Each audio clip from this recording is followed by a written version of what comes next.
بالله من شرور أنفسنا ومن سيئات أعمالنا من يهده الله فلا مضل له ومن يضلل فلا هادي له أشهد أن لا إله إلا الله وحده لا شريك له وأشهد أن محمدا عبده ورسوله أما بعد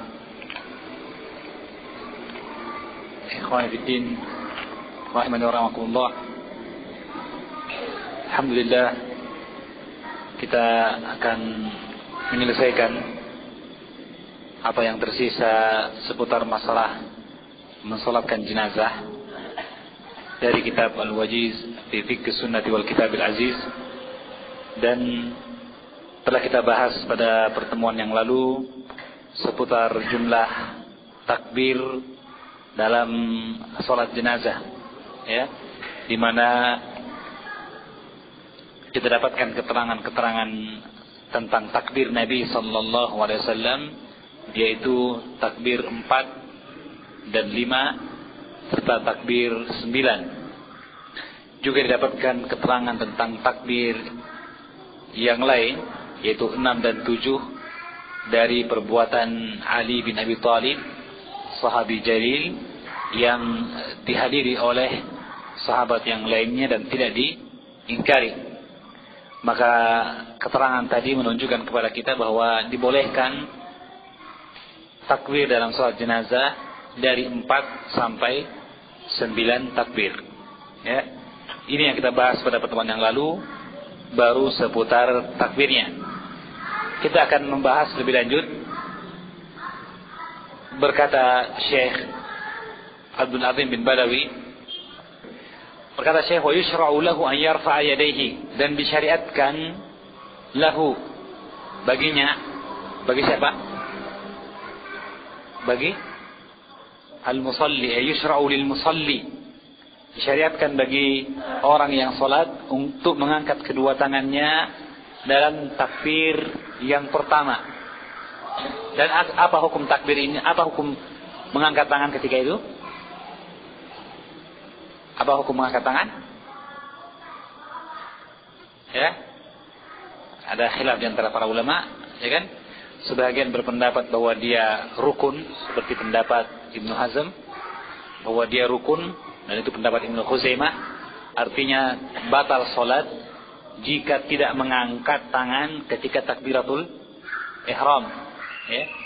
Tetapi pendapat yang lain dari para ulama seperti Imam Al-Humaydi, Syekh dari Imam Al-Bukhari, dan Imam Juzaqani dan yang lainnya, mereka berpendapat bahwa hukumnya tidaklah merupakan rukun, tetapi dia wajib.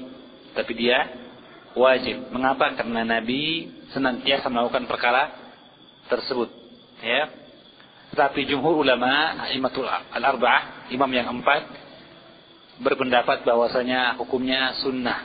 Hukumnya sunnah. Mengapa? Kata mereka, pertama, keterangan yang datang tentang mengangkat tangan ini hanyalah dalam bentuk perbuatan Nabi sallallahu alaihi wasallam. Dalam bentuk perbuatan Nabi. Dan ketika Nabi mengajarkan cara salat yang benar kepada orang yang keliru salatnya, ya, yaitu Rafi bin Khallad, yang dia salat tahiyatul masjid dan salah terus selama 3 kali, hingga akhirnya Nabi mengatakan kepada dia dan mengajarkan tata cara solat. Nah, ketika diajarkan tata cara solat, tidak disebutkan sama sekali perkara mengangkat tangan.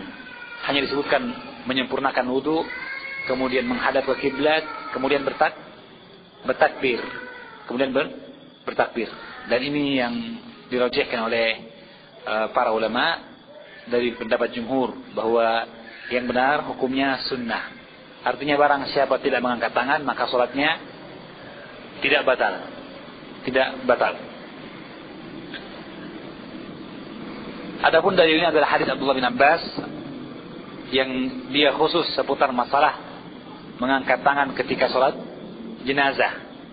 Adapun riwayat tentang mengangkat tangan dalam takbiratul ihram dalam sholat secara mutlak, ini sah dari hadis Abu Humaid, dari hadis Wa'il bin Hujr, ya, bahwa Nabi mengangkat kedua tangannya, kadang setentang dengan bahunya, kadang sejajar dengan syuhmatu udunaihi, ya, bagian daging dari telinganya, ya. Dan ini riwayat-riwayat yang sahih dari Nabi.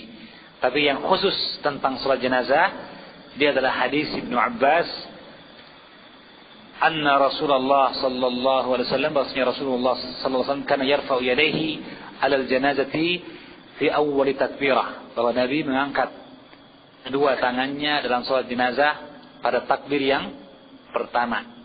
Artinya takbir ihram. Thumma la yaudu, kemudian ia tidak mengulangnya lagi. Thumma la yaudu, kemudian dia tidak mengulangnya lagi. Ya. Tentu saja kita ingatkan kembali bahwa tentang mengangkat tangan dalam takbiratul ihram telah datang keterangan yang sangat banyak dari perbuatan Nabi sallallahu alaihi wasallam, ya. Adapun hadis Abdullah bin Abbas ini khusus tentang salat jenazah. Kemudian ada faedah yang lain pada hadis ini, yaitu keterangan tsumma la ya'udu, bahwa Nabi tidak mengulang lagi mengangkat tangannya dalam salat jenazah tersebut. Ya, tetapi sebenarnya hadis ini diperselisihkan. Syekh Albani mensahihkannya atau menjadikannya sebagai hujjah dalam kitabnya Ahkamul Janaiz. Karena kalimat tsumma la ya'ud ini sebagian ulama menetapkan bahwa riwayatnya lemah, ya, yang dia merupakan riwayat yang dipakai oleh mazhab Abu Hanifah, bahwa tidak disyariatkan mengangkat tangan kecuali pada takbiratul ihram. Karena itu dalam mazhab Abu Hanifah, dalam salat wajib atau salat sunnah, maka orang yang salat hanya mengangkat tangan ketika takbiratul ihram, Allahu Akbar. Setelah itu dia bertakbir untuk ruku, tidak angkat tangan, Allahu Akbar, Sami Allahu liman hamid. Demikian juga bangun dari tasyahud yang pertama, dari rakaat kedua, maka dia bangun tidak mengangkat tangan, ya. Itu hujahnya Imam Abu Hanifah. Di antaranya adalah riwayat-riwayat dari Abdullah bin Mas'ud yang lemah, dan juga hadis ini, hadis yang seperti ini. Wallahu a'lamu bishawab. Ala kulli hal, tentunya telah cukup bagi kita keterangan yang sangat banyak seputar mengangkat tangan dalam takbiratul ihram dalam salat-salat yang lain, yang lain. Kemudian setelah mengangkat tangan, ya, dan Syekh sama sekali tidak menyinggung tentang mengangkat tangan pada takbir-takbir yang tersisa, ya. Wallahu a'lam bishawab. Mungkin dia mencukupkan dengan kalimat tsumma la ya'udu, kemudian tidak mengulangnya, ya. Tetapi ingat, dia mahallul khilaf, dia masalah yang diperselisihkan. Jumhur ulama berpendapat bahwa disyariatkan mengangkat tangan dalam takbiratul zawaid, dalam takbir tambahan yang lainnya, ya. Itu mazhab jumhur, dan dalil mereka adalah beberapa riwayat yang mutlak, yang umum, bahwasanya Nabi yarfa'u yadayhi ma kulli takbiratin, bahwa Nabi mengangkat kedua tangannya pada setiap takbir, ya. Dan sebagian menisbahkan secara khusus riwayat-riwayat tentang jenazah ini kepada Ibnu Umar maupun kepada Umar bin Khattab radhiyallahu taala anhuma. Alhasil, jumhur berpendapat bahwa dia sunnah dalam setiap takbir.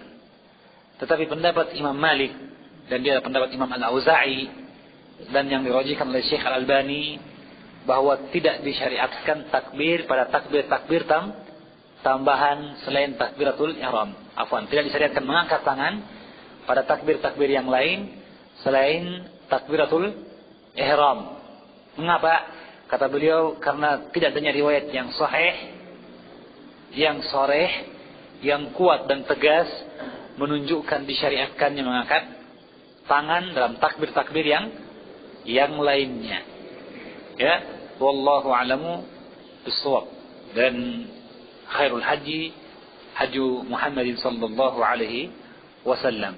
Adapun Ibnu Hazm, maka beliau mengeluarkan pernyataan yang jelas, tentu saja bentuk keguncangan pada perkataan tersebut, ketika dia mengatakan bahwa tidak ada riwayat yang warid seputar mengangkat tangan dalam salat jenazah pada takbir tambahan maupun tidak mengangkat tangan. Dia mengatakan tidak ada riwayat yang sahih tentang mengangkat tangan dan tidak mengangkat tangan. Sehingga dengan demikian beliau mengatakan tidaklah disyariatkan mengangkat tangan dan juga tidak mengangkat tangan. Jadi bagaimana? Hah? Lurus saja. Tidak angkat tangan? Ya, maka membingungkan ya. Dan ini diingkari oleh Syekh Abu Ishaq Al-Huwaini dalam kitabnya Jinnatul Murtab, bahwa ini keanehan dari pendapat Imam Ibnu Hazm. Seharusnya jika dikatakan tidak sahih riwayat tentang tidak mengangkat tangan atau mengangkat tangan, maka berarti hukum asal adalah tidak mengangkat tangan. Tapi dia mengatakan bahwa tidak sah riwayat tentang mengangkat tangan dan tidak mengangkat tangan. Karena itu tidak mengangkat tangan dan juga tidak mengangkat tangan. Ya, kan bingung ya, apa yang harus diperbuat? Mengangkat tangan tidak ada dalilnya sehingga tidak boleh. Tidak mengangkat tangan juga tidak ada dalilnya sehingga tidak boleh. Ya kan? Membingungkan, ya.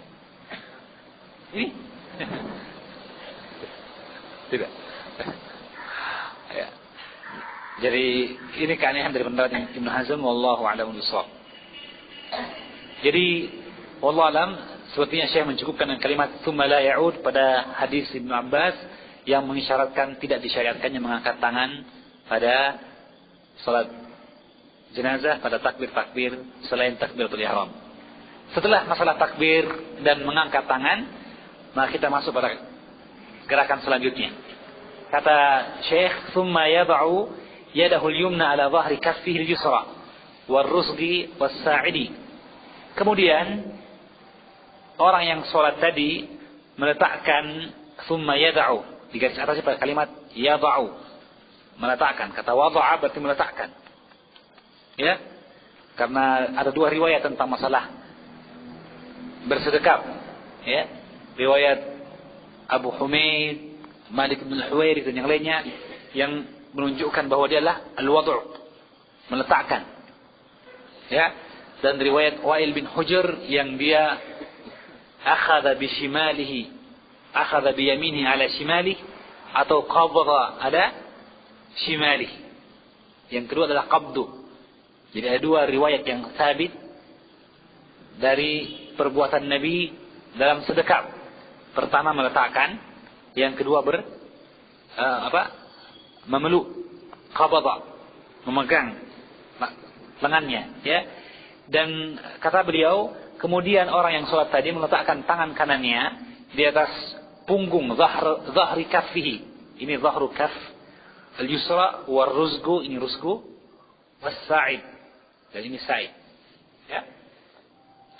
Thumma yashuddu bainahuma ala sadrihi. Kemudian ia yashuddu, kuatkan antara keduanya itu di atas dadanya. Di atas dadanya. Nah, tadi kita sebutkan tentang adanya dua keterangan seputar meletakkan dan mencengkram. Ya. Nah, adapun tentang letak mencengkramnya dan meletakkannya, yang kuat dari pendapat para ulama bahwa dia adalah mutlaqul wad'i, bahwa dia secara mutlak dibolehkan bentuk bagaimanapun dia meletakkan tangan tersebut atau mencengkramkannya, sehingga sah meletakkan pada kaffu atau pada rusku, ya, meletakkan atau mencengkramkan, atau pada sa'id, atau pada ketiganya secara keseluruhan, ya, maka semuanya sah. Demikian pula mencengkramnya, ya. Adapun sebagian ulama melihat bahwa riwayat yang mengatakan melaksanakan ketiganya sekaligus, yaitu apa? Meletakkan ketiganya persis seperti ini, jadi di atas kaffu, rusku dan sa'id, bahwa riwayatnya syadz. Wallahu a'lamu bishawab. Sebagian mengatakan bahwa riwayatnya syadz, ya, meskipun dia riwayat Muslim. Ada kulihal bahwa sesungguhnya keterangan tentang wada' ini perkaranya luas, mudah, wasi', maka dibolehkan meletakkan tangan di tempat yang telah disebutkan dalam hadis Nabi, ada pada zahr, kaffi, ataupun rusku, adapun as-sa'id. Yang kita lemahkan adalah yang disebutkan tadi, yang dia mencakup ketiganya sekaligus. wa yashuddu bainahuma ala sadrihi, diletakkan di dada. Nah, ini juga ada khilaf di antara para ulama seputar letak dada atau letak tangan. Ada yang mengatakan ala sadr, itu mazhab Imam Ahmad, ya. Bahkan ala nahr, qaribun min an-nahr, dekat dengan leher. Dekat dengan leher, ya. Dan sebagian ulama beristinbat dengan firman Allah, "Fashalli li rabbika wanhar." Maka salatlah kepada Rabbmu dan wanhar, dha' yadaka inda nahri.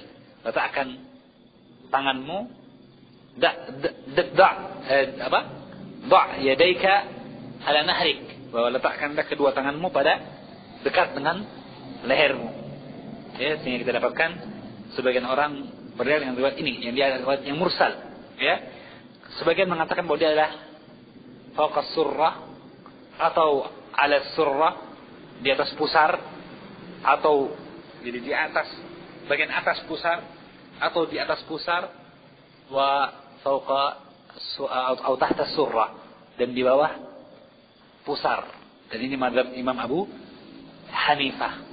Adapun Imam Al-Bukhari merajihkan antara surrah dan sadr, ya. Dan dia mengatakan itu hay'a yang tepat ketika seorang bersedekah, ya. Wallahu a'lamu bishawab. Adapun riwayat tentang meletakkan tangan, maka di antara dalil yang menunjukkan akan hal itu, dan meletakkan tangan ini ada khilaf di antara para ulama apakah dia wajib atau sunnah. Apakah dia wajib atau sunnah? Yang kuat dari pendapat para ulama, hukumnya wajib. Hukumnya wajib. Mengapa? Karena riwayat yang banyak tentang meletakkan tangan ini, dan pada sebagian riwayat ada keterangan tentang perintah dari Allah Subhanahu wa taala. Meskipun dia perintah kepada Nabi sallallahu alaihi wasallam. Di antaranya adalah hadis Bukhari dan Imam Malik dari Sahal bin Sa'ad As-Sa'idi, ia berkata, "Kana an-nasu yu'maruna an yad'a ar-rajulu yada al-yumna ala dhira'ihi al-yusra fi as-salah." Kata beliau, adalah manusia diperintahkan untuk meletakkan seorang laki-laki al-yad al-yumna, tangan kanannya, ala dhira'ihi al-yusra, di atas dhira', di atas tulang hastanya yang kiri, fi shalah, dalam salatnya. Ini hadis Sahal bin Sa'ad As-Sa'idi. Pada kalimat kana an-nasu yu'maruna, adalah manusia diperintah. Manusia siapa maksudnya sini manusia? Siapa yang maksud manusia sini? Kana an-nasu, ya, para sahabat secara khusus, meskipun dia mencakup umum kepada orang-orang yang datang sesudah mereka. Kana an-nasu yu'maruna. Nah, pastinya ada yang merintahkan, ya kan? Karena ini bentuknya bentuk majhul, ya kan? Yu'marun. Siapa al-amir? Manil amir? Siapa yang memerintahkan? Tidak ada lain adalah sahibus syariah, itu Nabi sallallahu alaihi wasallam. Ya? Dan dalam riwayat Ibnu Abbas yang sahih dari beliau, ia berkata, inna ma'asyiral anbiya kanu yu'maruna, adalah para nabi, mereka diperintahkan untuk marfu kepada nabi, bahwasanya kami inna ma'asyiral anbiya, kami para nabi, umirna, kami diperintahkan untuk an-nad'a aymanina ala syama'ilina, kami diperintahkan untuk meletakkan tangan kanan kami di atas tangan kiri kami. Ini hadis Ibnu Abbas, dan ini sahih, ya, yang menunjukkan dia adalah perintah kepada para nabi, dan perintah kepada nabi adalah perintah kepada umatnya, perintah kepada umatnya. Jelas ya? Perintah kepada nabi adalah perintah kepada umatnya, dan jangan dikatakan bahwa perintah kepada nabi adalah perintah secara khusus, tidak, ya. Tapi kalau kita dapatkan keterangan-keterangan bahwa bersedekah ini pun wajib bagi umat, artinya bahwa dia adalah hay'ah, sikap yang diperintahkan dalam sholat. Maka berarti ketika itu perintah wajib bagi para nabi, maka dia pun wajib bagi umat Rasulullah sallallahu alaihi wasallam. Jadi hukumnya wajib. Setelah itu, Setelah bersedekap, maka kemudian kata Syekh itu yaqra'u aqiba at-takbiratul ula Fatihatul Kitab wa suratan. Kemudian ia membaca setelah takbir yang pertama, yaitu takbiratul ihram, yang mengangkat tangan dan bersedekap sesudahnya, Fatihatul Kitab wa surah. Dia membaca surah Al-Fatihah dan surah yang lain. Surah yang lain. Adakah doa iftitah? Ya, tidak ada. Sebagian ulama mengatakan baik untuk mendatangkan doa iftitah, sebagaimana salat-salat yang lainnya.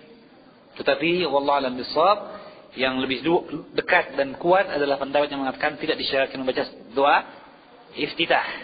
Ya, tatkala kita dapatkan ruku' dan sujud tidak ada pada salat jenazah, yang dia menunjukkan takhfif, ringanan, ya kan? Ya.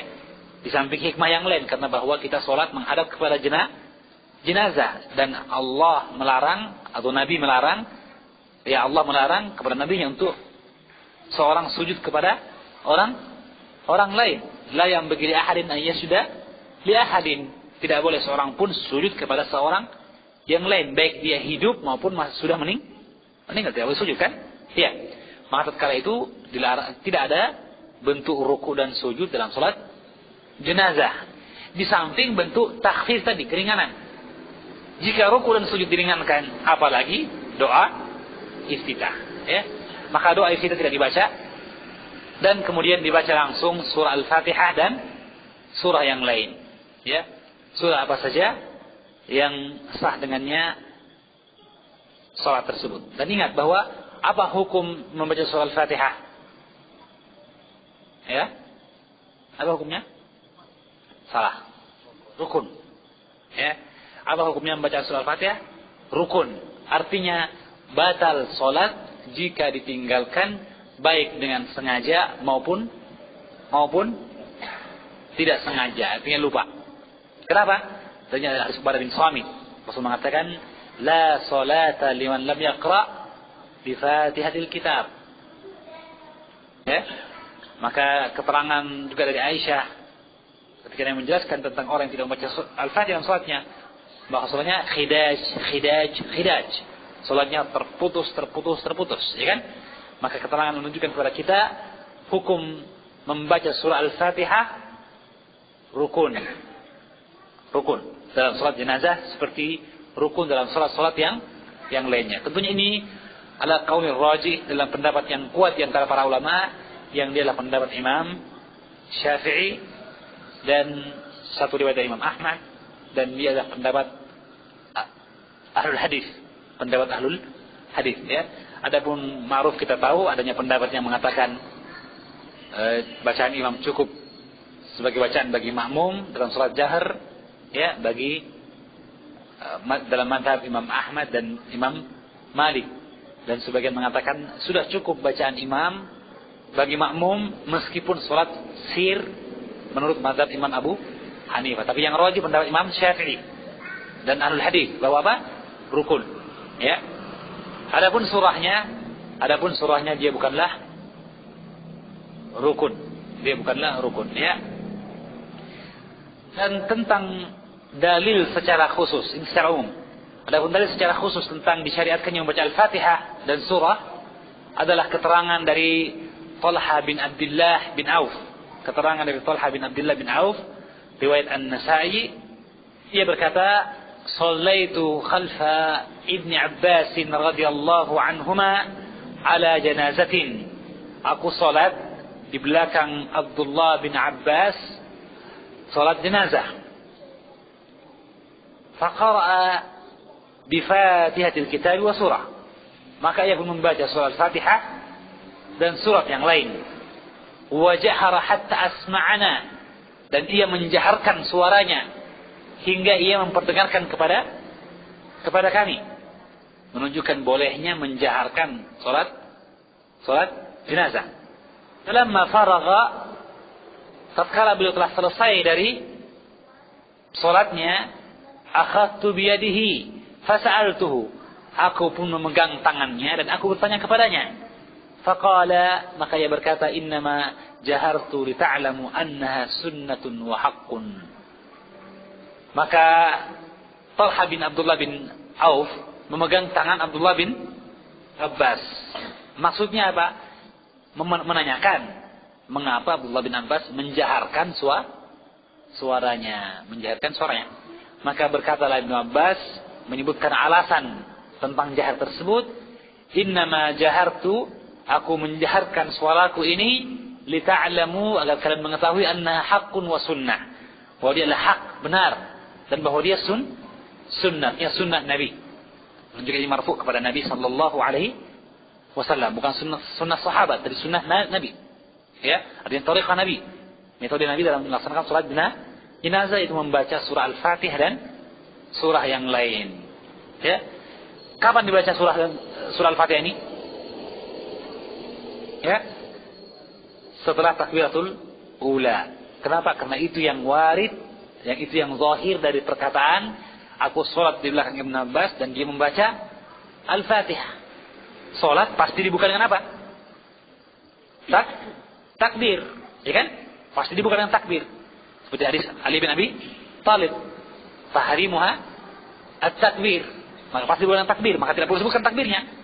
Dan langsung disebutkan kemudian masalah Al-Fatihah, mengisyaratkan bahwa Al-Fatihah ini dibaca pada takbir yang pertama. Setelah takbir yang pertama, tidak ada yang lain. Ya, jelas ini? Baik. Jadi terdapatkan faedah bahwa dia adalah sunnah Nabi, membaca Al-Fatihah dan surah pada setelah takbir yang pertama. Juga faedah bolehnya menjaharkan. Dan yang dipakai oleh Imam Ahmad bin Hanbal. Dia mengatakan inilah perkara yang banyak diingkari oleh sebahagian mazhab, di mana mereka mengingkari jika imam suatu ketika menjaharkan bacaannya dalam salat jenazah, maka sesungguhnya boleh jahar itu. Tetapi ingat bahwa dia disyariatkan dalam rangka mengajarkan, ya, atau mengingatkan jemaah akan bacaan salat jenazah, ya. Adapun jika mereka adalah orang-orang yang faqih atau orang-orang yang memahami atau sudah terbiasa, sudah rutin melaksanakan dan sebagainya, maka tidak perlu lagi dijaharkan suara dalam salat jenazah. Jelas ya? Mengapa? Karena adanya keterangan dari hadis Abi Umamah bin Sahal. Dari hadis Abi Umamah bin Sahal, sahih riwayat An-Nasa'i. Dia berkata, "As-sunnatu fi salati 'ala al-janazah an yaqra'a fi takbiratil ula bi ummil Qur'ani mukhafatan, thumma yukabbiru thalathan wa taslimu indal akhirah." Kata Abi Umamah bin Sahal, sunnah dalam salat jenazah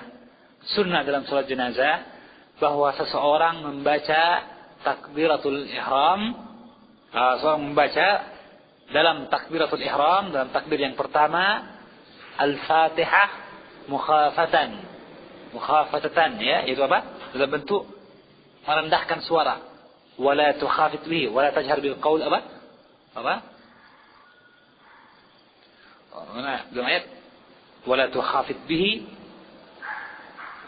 wabtaghi baina dzalika sabila, dalam tentang larangan atau teguran kepada orang-orang yang berzikir kepada Allah dengan suara yang jahar, suara yang keras.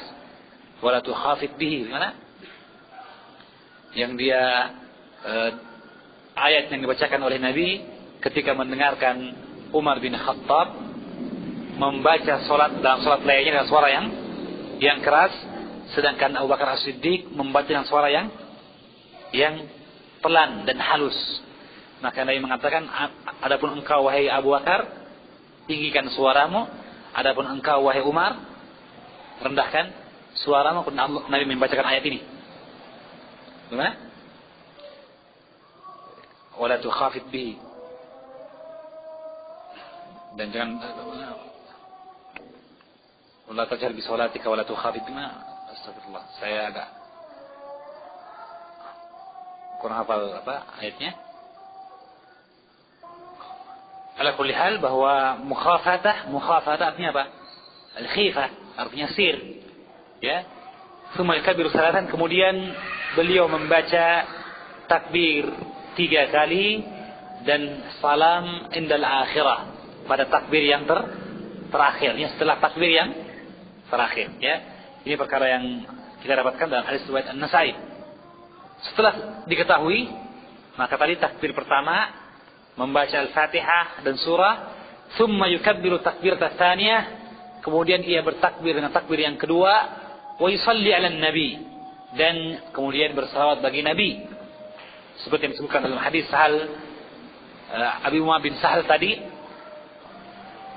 bahwa annahu akhbarahu rajulun min ashabin nabi, bahwa mengabarkan kepadanya seorang dari sahabat Nabi sallallahu alaihi wasallam, anna sunnata fi shalah, bahwa sunnah dalam salat jenazah yukabbir al-imam, bahwa imam bertakbir, thumma yaqra'u bi fatihatil kitab, kemudian imam membaca Al-Fatihah setelah takbir yang pertama, sirran fi nafsihi, dengan sir pada dirinya, thumma yusalli 'alan nabi, kemudian ia bersalawat kepada Nabi, bersalawat pada takbir yang kedua.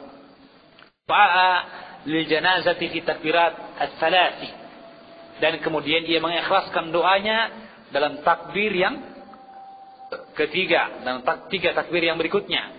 La yaqra'u fi syai'in minhunna, tidak membaca sedikit pun dalam takbir tersebut. Tsumma yusallimu sirran fi nafsihi, kemudian dia pun mengucapkan salam sir juga terhadap dirinya. Jadi di sini ada berapa takbir kalau begitu? Ya, imma 5 takbir atau 4 takbir. Itu apa? Kalau 5 berarti takbiratul ihram, Allahu Akbar, membaca Al-Fatihah dan surah, takbir lagi, kemudian salawat, setelah itu takbir lagi, kemudian doa. Dalam 3 doa yang, dalam 3 takbir yang berikutnya. Berarti berapa? 5 kan? Ya. Karena setelah takbir yang kedua yang membaca salawat, maka 3 takbir yang lainnya diikhlaskan doa. Diikhlaskan doa berarti berapa takbir? 5, ya kan? Atau makna yang lain itu apa? Takbir Allahu Akbar, Al-Fatihah dan surah, dan takbir salawat Allahumma shalli ala Muhammad wa ala Muhammad, kemudian mendoakan si mayyit. Kemudian mendoakan si mayyit. Jadi maksudnya apa? Wa yukhlisud du'a, dia mengikhlaskan doanya dalam takbir yang 3, maksudnya termasuk takbir yang kedua. Itu dalam salawatnya. Setelah salawatnya dia mengikhlaskan doa. Meskipun ini agak jauh dibanding yang pertama. Wallahu a'lam bishawab. Tetap ingat bahwa telah warid dari Nabi, kebanyakan takbirnya adalah 4 takbir, termasuk takbiratul ihram. Tsumma ya'ti bi baqiyatil takbirat, kemudian ia mendatangkan takbir-takbir yang lainnya, wa yukhlisud du'a fiha lil mayyit, dan ia mengikhlaskan doanya kepada si mayyit. Berdasarkan hadis riwayat Abu Dawud dan Ibnu Majah, Nabi bersabda, "Idza shallaitum 'alal mayyiti fakhlisu lahu du'a." Jika kalian mensalatkan jenazah, maka ikhlaskanlah baginya doa. Ikhlaskanlah baginya doa. Tentunya dalam semua salat kita diperintahkan untuk ikhlas dalam setiap amal perbuatan kita. Apalagi dalam hal doa, memurnikan doa kita kepada Allah dan menghadirkan hati kita ketika kita berdoa tersebut. Tetapi tatkala salat jenazah adalah mendoakan jenazah yang akan segera berhadapan dengan alam barzakh, maka ketika itu semakin disyariatkan mengikhlaskan doa baginya. Kenapa? Karena inilah yang diharapkan dari seorang yang masih hidup, dari kerabat keluarga maupun sahabatnya. Apa itu? Didoakan setelah dia wafat. Kenapa? Karena setelah wafatnya tidak mungkin lagi dia bisa beramal dengan amal kebajikan. Ya. Wa yad'u fiha bima thabata anhu sallallahu alaihi wasallam min al-adiyah. Kemudian dia berdoa dengan apa yang sabit dari Nabi dalam doa bagi jenazah. Di antaranya hadis Auf bin Malik ketika ia bercerita, aku salat di belakang Nabi sallallahu alaihi wasallam, fa hafidtu min du'aihi wa huwa yaqul. Maka aku pun menghafalkan di antara doa Nabi ketika ia berkata, Allahumma ighfir lahu warhamhu. Ya. Dan tentunya jika jenazahnya wanita, maka dirubah khitabnya menjadi apa? Allahumma ighfir laha warhamha wa'afiha wa'fu anha waqrim nuzulaha wa wasi' madkhalaha waqsilha bil ma'i was-salji wal bard wa naqqiha min al-khataaya kama naqqaita thawbal ajri min ad-das. Ya. Kemudian apa lagi? Allahumma abdilha daran khairan min dariha, kalau dia perempuan. Abdilhu daran khairan min darihi wa ahlan khairan min ahlihi wa zawjan khairan min zawjihi wa adkhilhul jannah wa idhu min adzabil qabr wa min adzabin nar. Ya. Dalam untuk wanita, para ulama mengatakan tidak dibaca kalimat wabdilhu zaujan khairan min zaujihi, bahwa ini hanya untuk laki-laki. Wallahu a'lamu bis-shawab. Ala kulli hal, ini yang sabit dari Nabi. Juga doa yang lain yang warid yang sangat banyak, ya, ada sekitar 4 atau 5 riwayat tentang doa. Juga ada doa bagi anak yang kecil yang meninggal, ya, yang warid dari Nabi sallallahu alaihi wasallam atau warid dari perbuatan para sahabat, ya, seputar mendoakan anak kecil yang belum balik dalam salat jenazah maupun dalam doa-doa yang lainnya, ya. Maka semua tersebut atau semua doa yang tadi dibaca, ya, di-share atau dibaca. Dan kemudian perkara yang berikutnya, wa du'a baina takbiratil akhirah wa taslim masyru'un. Perkara yang berikutnya bahwa doa di antara takbir yang terakhir dengan salam ini juga disyariatkan. Ya. Dan ini berbeda dengan pendapat kebanyakan ulama yang mengatakan bahwa ketika akan salam dalam takbir yang terakhir maka tidak ada doa. Dia bertakbir saja Allahu Akbar, Allahu Akbar, kemudian langsung Assalamualaikum warahmatullahi Assalamualaikum warahmatullahi wabarakatuh. Assalamualaikum saja, ya. Maka ini pendapat kebanyakan ulama. Tetapi kita dapatkan keterangan yang menunjukkan bahwa disyariatkan pula berdoa di situ. Di antaranya adalah riwayat yang tadi telah lalu, hadis Abu Umamah bin Sahal. Ketika dia mengatakan bahwa dia mengikhlaskan doa pada 3 takbir yang tersisa, termasuk takbir yang nanti akan ditutup dengan salam. Ya. Dan keterangan hadis yang khusus adalah hadis Abi Ya'fur dari Abdullah bin Abi Aufa. Dari Abdullah bin Abi Aufa radhiyallahu taala anhu, qala, ia berkata, syahidtuhu wa kabbara ala janazatin arba'. Abu Ya'fur bercerita, aku menyaksikan, menghadiri Abdullah bin Abi Aufa. Jadi dia ikut bersama Abdullah bin Abi Aufa. Syahidtuhu, aku menyaksikan dia, dan dia bertakbir untuk jenazah 4 kali. Summa qama sa'atan, kemudian ia berdiri sesaat, yad'u, ia berdoa. Summa qala, kemudian ia berkata setelah salamnya, ia berkata, atarawni kuntu ukabbiru khamsan, berkata Abdullah bin Abi Aufa, apakah kau lihat saya takbir 5 kali? Qalu la, kata para tabi'i, tidak, cuma 4 kali saja. Qala, berkata Abdullah bin Abi Aufa, inna Rasulullah kana yukabbiru arba'an. Nabi juga bertakbir 4 kali. Ya, jadi syahidnya takbirnya 4 kali. Ya. Dan yang penting bahwa di sana Abdullah bin Abi Aufa berhenti setelah takbir yang terakhir sebelum salam, sesaat yad'u, dia berdoa. Menunjukkan doa pun disyariatkan di situ. Doa pun disyariatkan. Kemudian setelah itu tentunya dia salam. Salam sebagai penutup salat jenazah dengan 2 salam ke kanan dan ke kiri seperti yang sahih dari riwayat Al-Baihaqi dari hadis Abdullah bin Mas'ud radhiyallahu taala anhu, qala 3 khalalin kana Rasulullah sallallahu alaihi wasallam yaf'aluhunna tarakahunna an-nas. 3 perkara, kata Abdullah bin Mas'ud, 3 perkara, 3 sifat yang Nabi kerjakan tetapi ditinggalkan oleh kebanyakan manusia. Ihdahunna, di antaranya, satu di antaranya adalah apa? At-taslimu alal janazati mislu taslimi fi shalah. Itu salam dalam salat jenazah seperti salam ketika salat. Artinya apa? 2 kali seperti salat, ya, bahwa atau 1 kali seperti salat, ya. Dan lafaznya gimana? Ini seperti salat. Assalamualaikum warahmatullahi wabarakatuh. Assalamualaikum warahmatullahi wabarakatuh. Assalamualaikum warahmatullahi wabarakatuh. Assalamualaikum warahmatullah. Assalamualaikum warahmatullah. Assalamualaikum. Dan Assalamualaikum. Ada 4 riwayat tentang salam yang sahih dalam salat. Pertama, Assalamualaikum warahmatullahi wabarakatuh lengkap kiri dan kanan. Kedua, lengkap ke kanan, kurang ke kiri. Warahmatullah saja.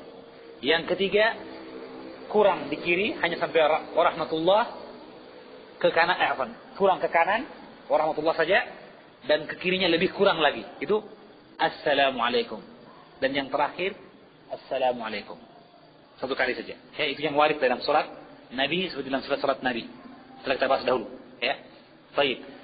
Kemudian, wa yajuzu al-ikhtisaru ala taslimatil ula faqat, dan dibolehkan mencukupkan dengan salam 1 kali saja.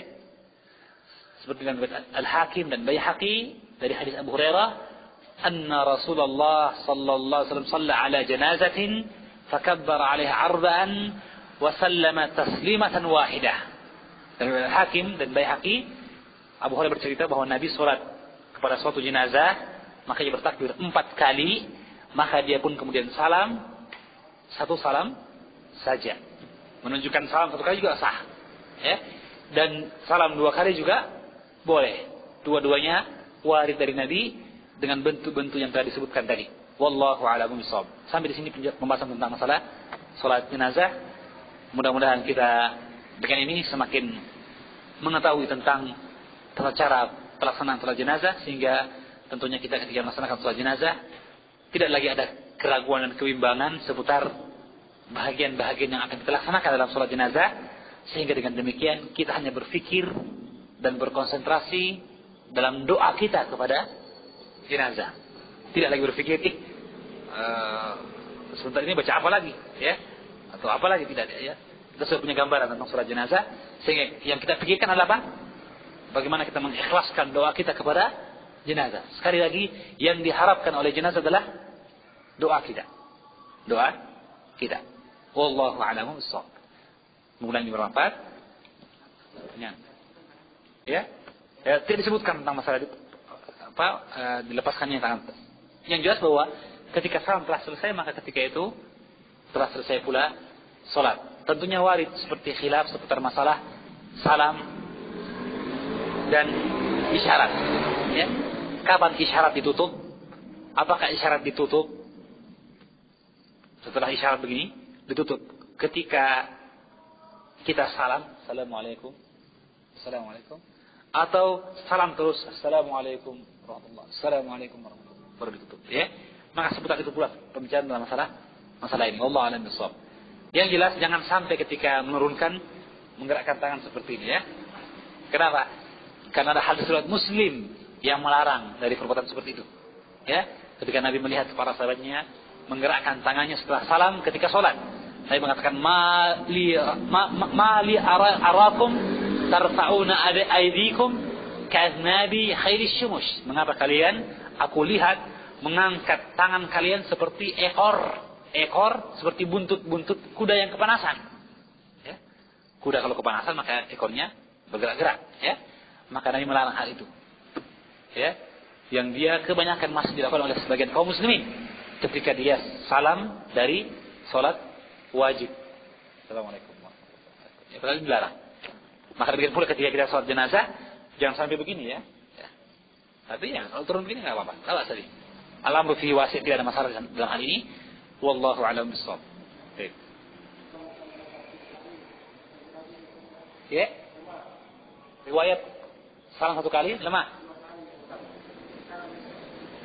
Ya, 6. Ya, permasalahannya bagi yang melemahkan tentunya tidak mengamalkan. Ya kan? Syekh Al-Albani mensahihkan dari riwayat Al-Baihaqi. Riwayat Al-Baihaqi memang, ya. 6. Bahwa dalam beberapa bahagian dari riwayat ada yang diperselisihkan dalam sifat salat ini, termasuk masalah salamnya. Sehingga sebagian ulama berpendapat bahwa salamnya hanya 1 kali saja. Salamnya hanya 1 kali saja. Ya. Yaitu hadis Abdullah bin Mas'ud ini lemah. Wallahu a'lam bishawab. Tapi seperti kita tadi bahwa ini Syekh Abdul Aziz bin Badawi banyak mengambil tarjihat, perojihan Imam Al-Albani seputar sahih dhaifnya hadis. Wallahu a'lam bishawab. Sehingga dibawakan di sini. Barakallahu fiik.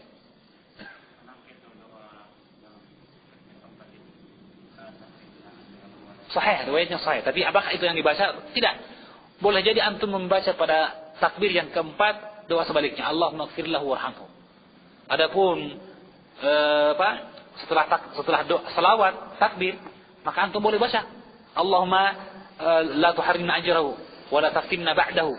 Allahumma man ahyaitahu minna fahi 'alal iman wa man tafaqa minna fatahu 'alal Islam, ya. Atau doa yang lain. Allahumma fil li hayyina wa mayyitina wa syahidina wa ghaibina wa saghirina wa kabirina, ya.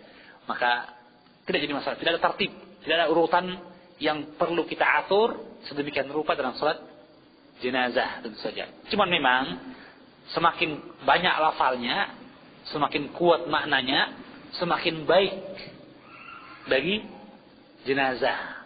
Maka tidak ada keraguan dari sisi makna, maka hadis Allahumma ighfir lahu warhamhu itu lebih kuat, ya kan? Ya, karena doanya sempurna sekali. Ya, dari mulai diagungkan dia di kuburnya, ya, diampuni dosanya sampai di akhirat nanti. Ya.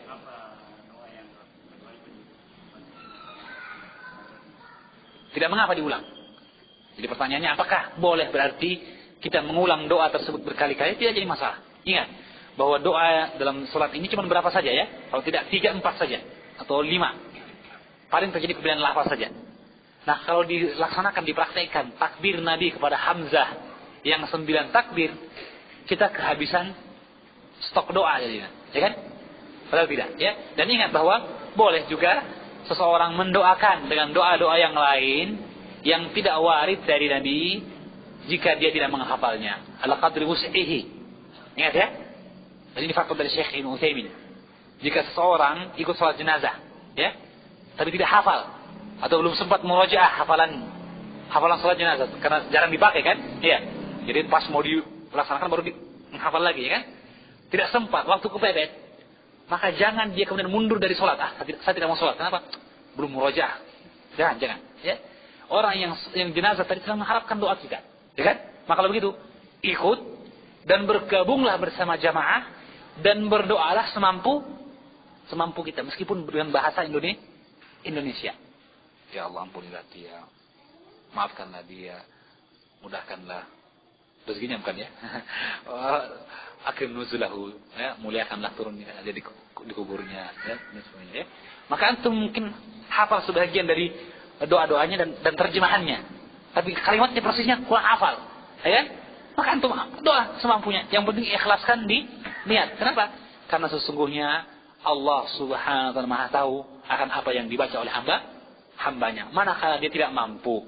Adapun jika dia mampu, maka dia datang dengan apa yang warid dari Nabi sallallahu alaihi wasallam.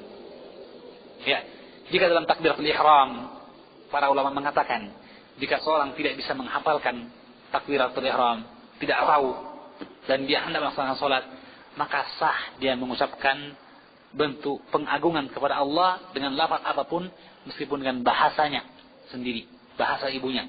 Jika dia tidak bisa berbahasa Arab atau menggunakan dzikir yang warid itu Allahu Akbar tadi. Wallahu a'lam bishawab. Jika itu pada takbiratul ihram, apalagi pada doa-doa yang sifatnya doa kepada jenazah. Saya kira demikian cukup, dan yang benar dari Allah Subhanahu wa taala, yang saya dan dari syaitan Allah dan Subhanahu wa taala. Subhanakallahumma wa bihamdika asyhadu an la